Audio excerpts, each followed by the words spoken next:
This is verse 19, the 19th chapter of the Gospel of John.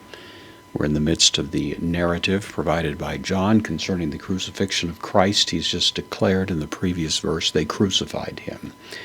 We might have expected John to embellish the description some because it was such a horrific and torturous experience, but with surprising restraint and a kind of literary finesse here. He just simply passes over it quietly with the simple declarative statement, they crucified him. And then he adds now in verse 19, egropsen, this is from grapho, I write, third person singular, aorist active indicative, he wrote.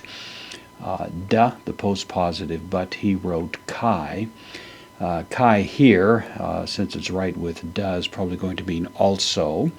And then titlon, this is actually not a Greek word exactly, it's a Latin word, but it's brought over by transliteration into Greek, so he wrote the title.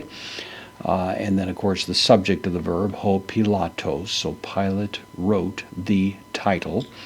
It's not in the pluperfect, which would mean Pilate had written something he'd already done beforehand, but the impression is that as they were dragging Jesus away to be crucified, enjoying what appears to be their greatest moment of triumph against this one, Pilate is going to get the last word, and so he wrote, as they were doing so, this title. And then kai, the connective, etheken, this is from tithemi, I place or I put. This is the third person singular, aorist active indicative, so he put.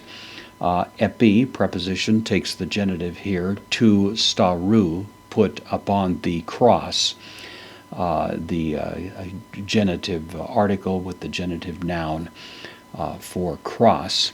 And then we have ein, third person singular, imperfect active indicative of ami, I am, so it was.